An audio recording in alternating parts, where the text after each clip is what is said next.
Excellent. Let's get started. Um, about 3 years ago, I was in an executive education session, and I had the CEO of one of the large German manufacturing companies in my session. So he was asking me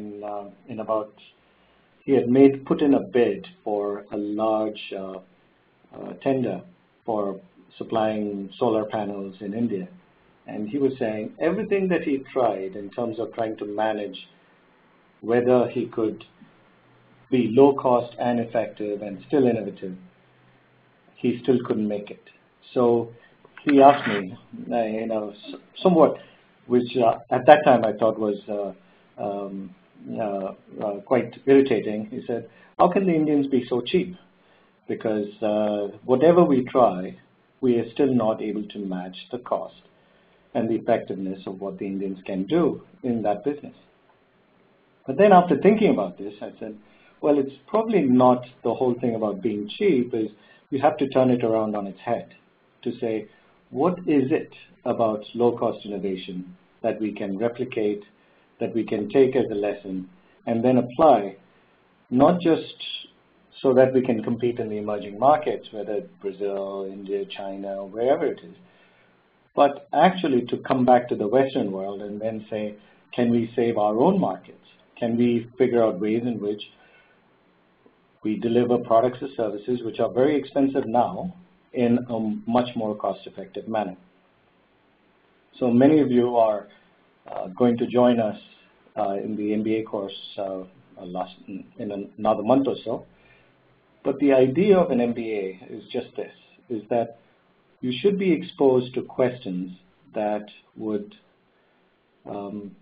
make you think about how is it that I can solve grand challenges or big challenges, and how is it that I can apply my thinking not just in one sector but across sectors, and what is it that I can fundamentally do that I can fundamentally transform a business. So an MBA for me, when I'm thinking about an MBA, is a year out of your life where you really rethink what are some of the big challenges, how can I figure out how to be creative, and how can I get to creative solutions and make an impact in a real tangible way. And if you do this, I think the issues of careers, what will I do after I graduate, what is my next phase in my career, will all seem secondary, because the bigger question is, what difference will I really make? So in that vein, if you look at this presentation, it's a taster of a lecture that I do to say, how can we figure out lower or more effective means of innovating, but at a much lower cost? So let's just get going. I just want to check, given that I've been rambling on, if you can actually hear me. You can do this by, there is an icon, the feedback icon with like a check mark on it. If you could just say yes or no, that'll be fantastic. Perfect. It looks like I've got a few yes marks already. Perfect. Thank you. Now let's get started with the presentation itself. So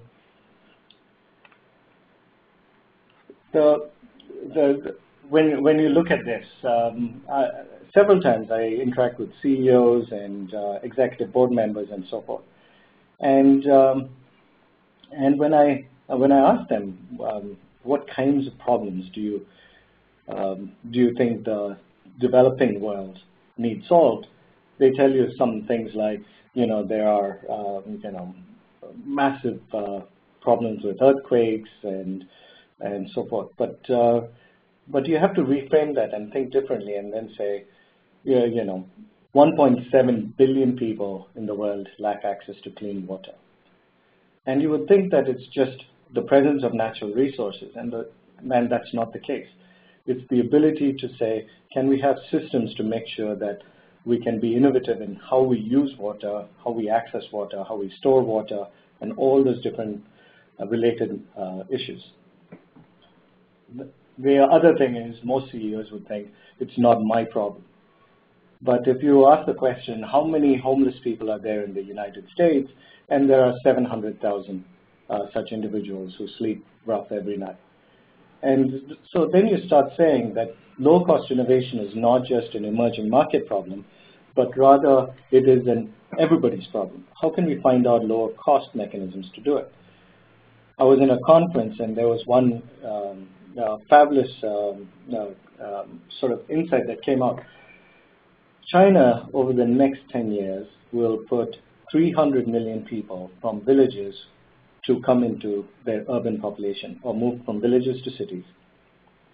To build housing stock for 300 million people is the equivalent of the entire topsoil of China.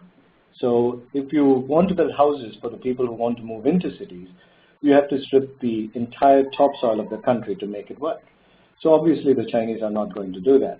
And neither are they going to let the Australians take away everything for the Chinese or anything like that. So the other countries are also going to be quite cautious to say, if you keep growing the way that you do, what would happen to our own natural resources?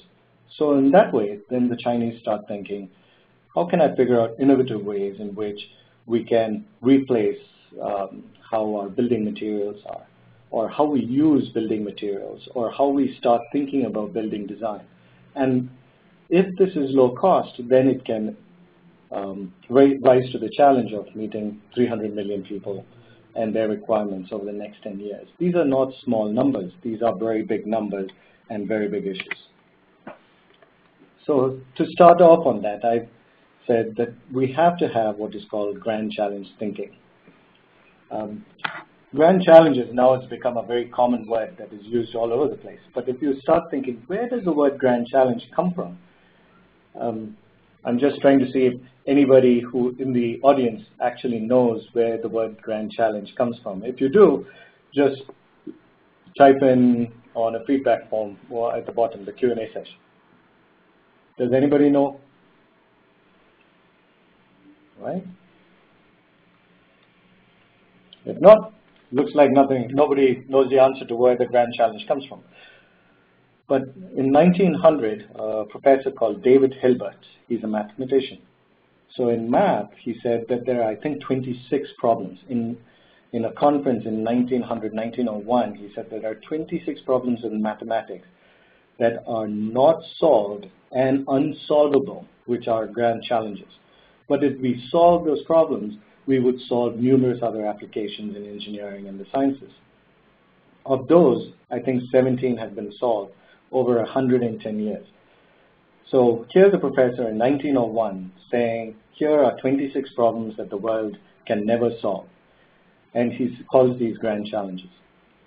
Now the Bill and Melinda Gates Foundation, the United Nations, they've all taken this word of grand challenges and then said, what are some of the grand challenges that face us as a society, and how can we use that thinking to say, can we solve big problems? So the Gates Foundation thinks of grand challenges as solving malaria or tuberculosis, and the United Nations thinks of grand challenges as solving poverty or in terms of increasing the birth rates and so forth, and survival rates among young children. Now, if you apply that thinking of grand challenges and then say, here's an example, a very pretty picture of a laptop. This is a Bentley, made by Bentley, yes, the car manufacturer. So obviously beautiful, very, very design conscious, very nice. But in many ways, it is sort of an ego project, right? Now you start thinking about what is a possible grand challenge is this notion of education and primary school education, where you allow children to cross the proverbial digital divide. And that is the one laptop per child project. Now you've got similar types of projects all over the world. And one such project is the Indian government having what is called the Sakshats, or the web-enabled tablet for $35 that allows people or students in villages to be connected to the internet. Clearly, they're not looking at the same functionality as an Ego laptop or the same design, but this notion of how can we solve big challenges with low-cost problems requires grand challenge thinking. Here's another example. This is, of course, the beautiful Aston Martin Signet. Very nice, very cute. Here is the Tata Nano. So I was there when this picture was being taken, and I was there when all this hype was going on the Tata Nano being a car for $2,500. And now you think about this and you say, to deliver a car for $2,500. By the way, now if you've read the recent news, Ratan Tata has come out and said it's not done as well as it should, simply because I think we positioned it wrong.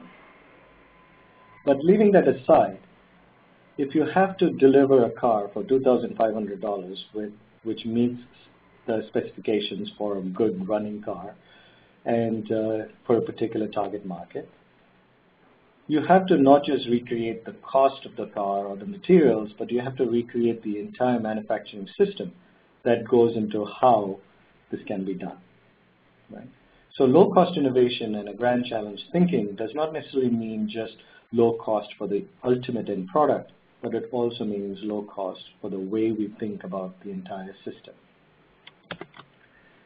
So to start thinking about grand challenges, what I would encourage students to do is think about opportunities, new ventures, new ideas in their business. That is very radical to say, ask why.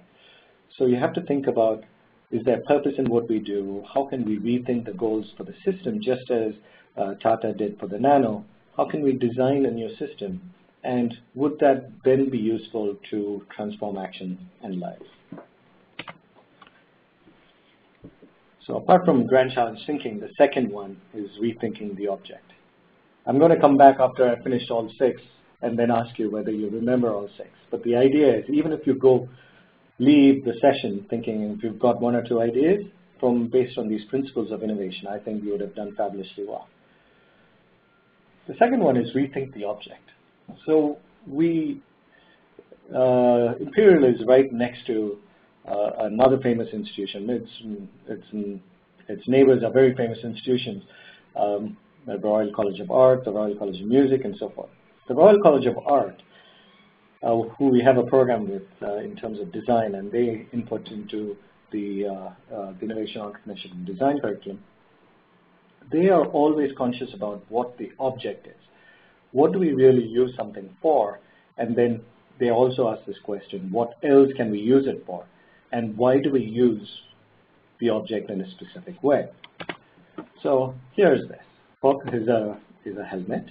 It's very nice. It's very trendy among those who are avid bicyclists. Here's another one, which is a helmet made completely out of cardboard. So you can see the top layer is plastic. It's waterproof. But the trick here is that cardboard helmet is 3 times stronger than its closest rival in terms of performance. It is more robust. It lasts longer. It can, if you soak it in water for 17 days, it still performs 3 times better than its closest rival. And that was created by a student from the Royal College of Art, a fellow called Anirudh Surabi. And Ani, when he was designing this, he was thinking about how can I take these materials, make it completely low cost, that my cost structure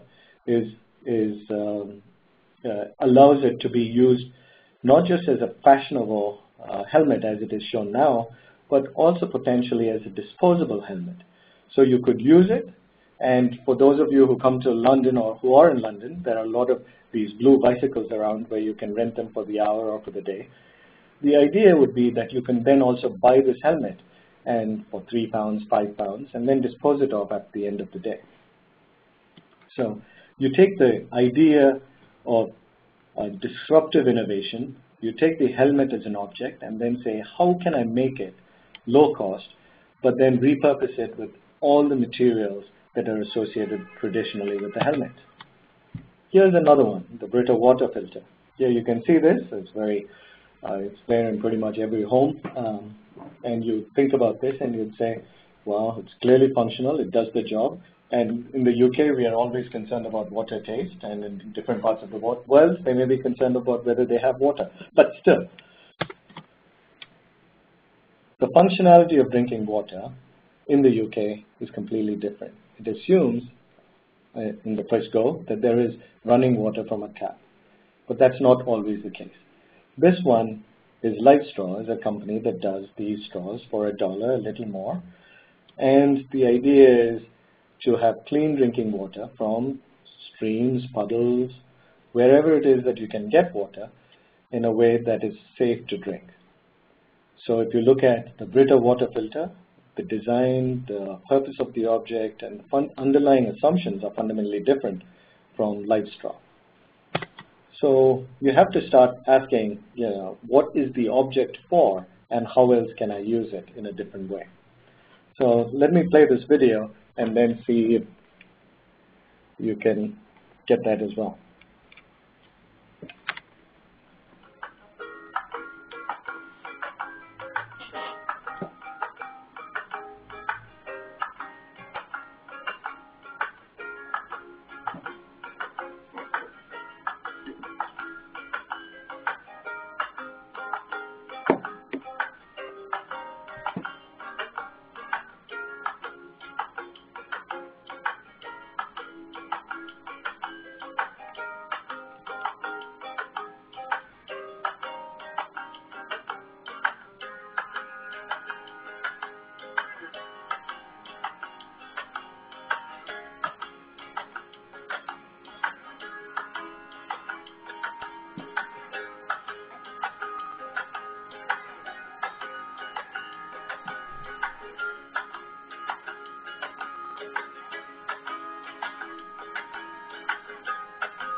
That's pretty clever, isn't it? So what did Puma actually do? If you had said, oh, they repurposed the plastic bag and gave it as completely dissolvable bag, which is completely biodegradable, everything, that's absolutely right. So Puma, what they're doing is they're positioning it as something that helps save the world. But what they're really clever at doing is that it's taken you about 3 minutes in which you take the bag, put it in hot water, dissolve it, and then pour the water out. But all the while, what you're thinking is, Puma is such an awesome company. Right? So what they've done in this is taken a low-cost way of reducing the plastic bag problem, but also created a lot more affection from the consumer with the brand of their product. Right? So it's a different way of thinking, what is the object and how can I use it in my business? So when we think of rethinking the object, how can I think of product positioning? How can I think of functionality and design? And as Puma did, how do I change the interface experience? How do I interface with the product, and what is the customer experience in this process? So in doing so, they've not only found a low-cost way, they've radically changed the way customers perceive them. So you see, this is not just about how companies are saving the world by solving big problems or tackling health or energy or different issues like that, but it's also about bringing those ideas back into your existing business and then saying, how can we save our existing competencies? Another way of thinking it, the third one is life cycle cost thinking. So our typical, when we talk about cost, we think of what is the cost of a product. We think of, some of you may have done this already, you take the lifetime revenues and then you discount it and you say, here's the net present value of a particular product or service. What you'd want to think about in low-cost innovation is, it's more than just the product or service cost. What are the life cycle costs? In other words, is there parts of it that you can reuse? Are there parts of it that you can reposition? I have one of these bags. This is Paul Smith's messenger bag. Very nice. Slightly expensive. It's about 400 pounds. But it's just beautiful. It's very convenient, elegantly designed. It's just very nice. Here's another one by a company called Freytag. What Freytag does is this, is that the material you see at the background is the material used from shipping containers. So Freytag, what it does is it goes to these companies that does shipping and goes and says, once you've finished the branding associated with the container, you'll have to get rid of the material on which the branding is. So it says, can I take that? And I'll dispose it off for you. So the shipping company pays Freytag to take away that material, which is the sort of the plasticky material. Now, Freytag then creates a website and allows you to design a bag, which they then stitch in China based on your design, and then they send it back to you. So what you as a customer would do is you would say, oh, I like that shipping containers material, and you will design a bag, and then that bag will get stitched in a low-cost manner and then get shipped to you. Now, the beauty of this thing is that Freytag is paid for taking away its raw material. So in other words, businesses usually pay for its inputs. In this case, somebody pays Freytag for their inputs. And then you pay them as a customer, pay Freytag for the bag itself. So in other words, Freytag gets paid twice. So for every bag they make, in essence, they make more than 100% profit margin. So that's not just about the business model, which it is, but it's also about thinking about what is the life cycle cost of a particular product. So Nokia, that you've heard of, is a company that does so many different gadgets, and in the past, over the past 100 years, it's gone from forestry, from salmon fishing or Arctic fishing or whatever it is, to plastics, to tires, and then finally to cell phones and digital media and communications. But when you look at Nokia's strategy, it believes in multiple products. It believes in a whole range of handsets, so that caters to every particular customer base requirement. In contrast, Apple's design is completely modular. It has only one phone, and the parts of the phone are such that it can be easily replaced from, you can replace parts of it so you don't have to replace the whole phone. And then when you come and return the phone, saying that you no longer need it, they will take those parts, recycle it, and then use it again. So not just that the cost per unit comes down, it is also standardized, it is modular in design, and so it considers what they put in, but also what they take out after you return the phone. So here's another way of thinking life cycle cost, but in a way that is being cheap. So when we think of life cycle cost, you think of recovering costs, you think of business models, you think of reusing materials, and you think of creating customer perceptions of value. So all these go into lowering your overall product cost. The fourth one, principle of innovation, low-cost innovation, is how do you specialize for scope? Every time I talk to these businesses, people say, we need to develop economies of scale. I'm sure you know what economies of scale is. Right? Economies of scale means that the more I produce of a particular product, the cost is defrayed, the fixed cost of is defrayed over many units, and therefore the overall cost comes down. But if you specialize for scope, that means you have to be able to have multiple products, but still bring down the overall cost per unit. So that becomes much more tricky. I was in Hong Kong in March and saw this picture is from one of those cardboard manufacturing companies. So if you look at in China, in Shenzhen, you look at these cardboard manufacturing companies, the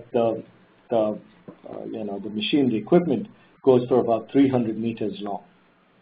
Essentially what it does is you put in the raw materials on one side, and the other side you get sheets and sheets of cardboard. Now, if I go and say, I want to create something very different. I want to create something unique and small and fewer in number, now they'll have a problem. So if I say I want 100 million units of a particular type of cardboard, that is easier to do for them. Now, if I ask them, I just need one piece, then they'll say, oh, it's going to be prohibitively expensive.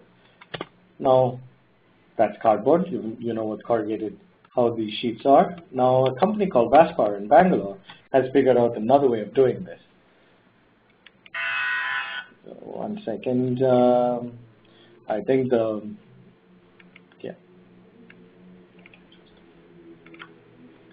yeah. So, let that finish.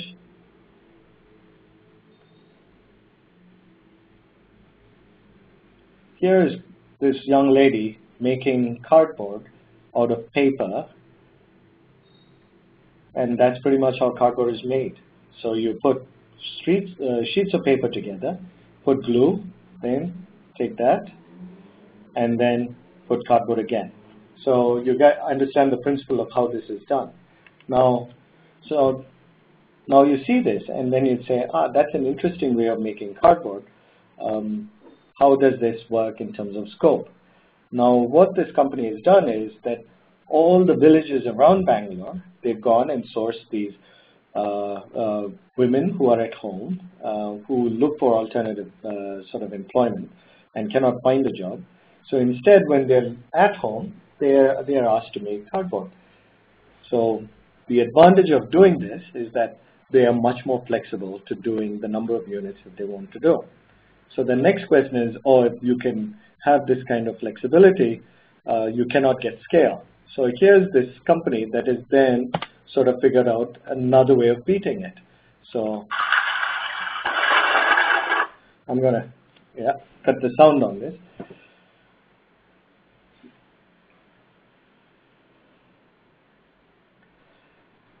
What they're doing with that cardboard is building an entire house.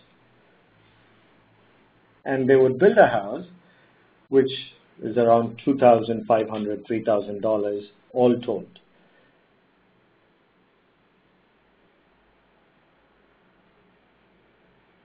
So the windows are made of that cardboard, which is the honeycomb windows.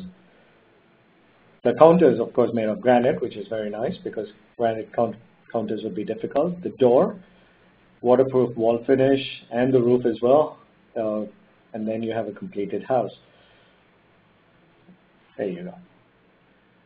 Now, if you look at this house and you'd say, that's fabulous. And now I'm sure there are cynics among you and says, what happens if it rains? It does perfectly well. What happens if the wind blows? Like in Three Little Piglets, if I blow hard, would it fall down? The answer is no. So it still works just fine. Now, if you think of this and you'd say, if I can build houses, and flexibly so, for $3,000, where would I use it? And what they found, the applications are, it's very robust to the context. So now they're using these in disaster relief sites, as well as, where there's places of conflict. And you take this, you can build it in a few days, and you have housing for 8 people for $3,000, which the challenge that the conflict-ridden zones face is not about whether people love the house. People do. The challenge that they face is that people don't want to leave it because the houses they came from were worse off than this house that they built. So you take the simple idea of where a raw material comes from, see what all products you can make out of it, and then make it in a way that includes innovation not just in the product, but also in the way you think about it. So in this case, what they're trying to do is they can flexibly do as many products as possible because the way they collect the raw materials allows them to do so. So here's an example of a company that is specialized for scope. And the fifth one now is resource bricolage. Bricolage is a very French word for trying to make do with almost nothing at hand. In other words, how can we, in India, there are different ways of calling it. I think Jugaad is one way that they call it now, is essentially innovating based on pretty much whatever you have as a resource. Philippe Stark is one of our fabulous designers, and if you go to Harrods, which is a shopping shop close by, calling it a shop is pretty much denigrating it, but otherwise, still, as a retail store, you go there and you get the best of everything. And this is essentially a juicer, so to squeeze lime juice or oranges. This is also a juicer, and it's made of bamboo shoots. And this was also done by one of our students who was in the Royal College of Art and our Industrial Engineering and Design program. And what they did was they said, well, if this is in this case, this was in Kenya, if the Kenyans actually want to figure out how to make juice of a product which is local, and what they did was they took the material which was available on the side of the road, and then they made it into a juicer in terms of design. So simplicity in how they designed it was based on what product or what was cheaply available without actually paying for it. Typical furniture is lovely, it's very nice. It's based on teak, it's a very nice solid wood. And now, if you go to Kevin Costner's house, which is in London, I'm not sure if we'd invite all of us there, but essentially, you go there and you find that his entire apartment is made of furniture which is reclaimed. So it's reclaimed not just as in terms of, you go to a garage sale and pull out whatever you think looks pretty. In fact, what he's done is he's taken wood from different materials, and then you look at the table, and there is design element in how they've recreated it based on completely thrown away materials. So this is also sort of a different way of saying, how can I reclaim costs and indulge in bricolage in a way that says, if there are resources that are fewer in nature, but that are present, how can I create more value out of it? So I would usually call this making the useless useful, saying, is there some value from resources that would otherwise be fallow? And the principle behind this is, how do we redefine the meaning of what is useful or useless? And the last one is super functionality. When we think about the products that we use currently, we say, how can a business create one product that caters to as many needs as possible for everybody, as big a market as possible? Now, if you reframe that and then say, can we change the underlying assumption of who the target market is, but keep as much functionality as possible, then you'd come up with a different solution. So this is a CT scanner. This is about $3 million, I think, a piece. And Philips, GE, everybody has one of these scanners on the market. Now, this is lovely, but if you've got a machine for $3 million, the first assumption that you're going to make is that not every hospital is going to carry it. And if not everybody is going to carry it, what that also means is you miss what is called the golden hour during what is a stroke, where you're able to treat the patient for better results.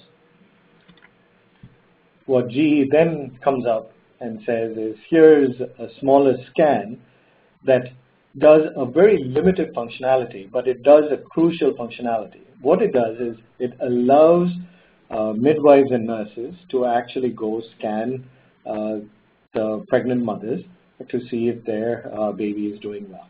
So the cost of that is around $15,000. It lowered the cost of a scanner, which would be a couple of $100,000 or $300,000 in the hospital, to what is a $15,000 thing, which is mobile. So not only does it solve the challenge of every hospital having it, it creates an additional incentive for people to just move around and actually go to the mother, where they can then provide the service or benefit. You've seen this arm before. This is a prosthetic arm, but this is called, if you've seen the movie, I think Star Wars, this is called the Luke Skywalker arm. I'm not sure how many of you are Star Wars fans, but essentially Luke Skywalker, the handsome devil that he was, his hand allowed him to do lots of things, including hold, saber fights and so forth. But when you look at that, the prosthetic, it was multifunctional and so forth. And here is another one done by a company which was used Stanford's engineering group in terms of design, but is actually in Jaipur, in a town in Rajasthan, in India, in North India, where it creates prosthetics for about $20. It's no frills, and it's not super functional. So I think it's not able to play the file, so I'll leave it at that. But essentially what you would see in that video is that the individual can take a foot for walking, a foot for climbing coconut trees, and a foot for running. They're all different types of prosthetics. But if it's at $20 a piece, all fitted, then the person coming in can radically change or transform their lives because they are able to use a prosthetic for a particular need rather than have one prosthetic that solves all their problems but is prohibitively expensive. So the Deca arm sells for about $100,000 a piece, while Jaipur foot is about for $20. And right now it's done as a charity, so a person can come in and take it for free and leave within the hour and so forth. Sorry I couldn't play that video, I don't know why, but you can see this video. If you Google YouTube Jaipur foot, you can see this video on YouTube as well.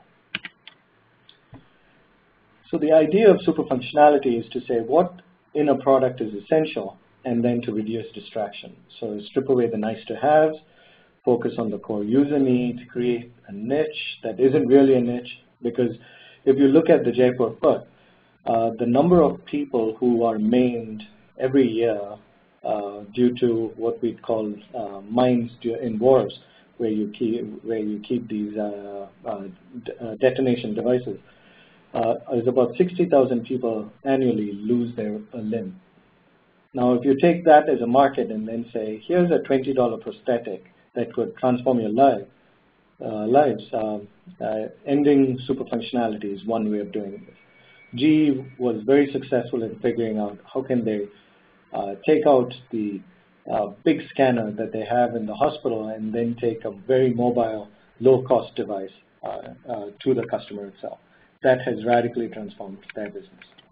Now, if you bring everything back on innovating on the cheap, then you'd say that there are 6 principles that we've talked about. The first one we started off was grand challenge thinking. Here we say, what are the big problems? So you have to start asking about being radical. What is it? Why do we do what we do? Rethinking the object is repurposing what the object itself is for. Specializing for scope is looking at the economics of a business and then saying, can I change it fundamentally? Instead of scale, can I do something in terms of scope? And we saw the example of the cardboard manufacturing. Incidentally, the same cardboard that Vaspar uses or produces is the one used in the helmet designed by the Royal College of Art student. And that's how I came to know Vaspar as well. So they take this material. So this student of mine had gone to China trying to ask them to produce this material, and it turned out that they couldn't do it for lower cost. So he came to me saying, how could the Chinese not know how to do low-cost cardboard? So then after a bit of snooping around and searching around and everything else, they found out this company, Vaspar, that leverages scope but does it at a much lower cost. And life cycle cost thinking is thinking about what is the entire life cycle of the product or service rather than just the inputs into the particular product. Resource bricolage is, can we think of making useful something that is not of use or of value? And super functionality, ending that means, can we figure out what a core user need is and then create products or services to that effect? What you will find when listening through this is, in about 40 minutes, what we've gone through are 6 principles. But these 6 principles are not functional areas. In other words, if you come into Imperial and you're thinking, is this a marketing problem? Or is it a business or economics problem? Is it a finance problem? Is it a strategy problem? What we're trying to dispel is this notion of this functionality and instead say, what is the problem? And how we solve it could draw from different disciplines. So turning around and asking, what is a fundamental question is more important than saying, where does the solution come from? I remember in the 70s, late 70s, early 80s, there was this survey of when the MBA was first introduced a few decades ago and became popular. They were trying to answer the question, why is an MBA important? And you'd have, some of you probably have answers to that already. But most people expect it because we can come up with creative solutions. What they really then figured out, the MBA, useful MBA, was one, because people could articulate or fundamentally define a problem. So you could come up with many solutions, but that's not the main issue. The main issue is, can we define a problem that can then be solved? So hopefully, many of you will be here. We'll have this chance to interact and then take on big problems that could transform not just businesses, but the way we think of ourselves and what role we have to play. Thank you very much.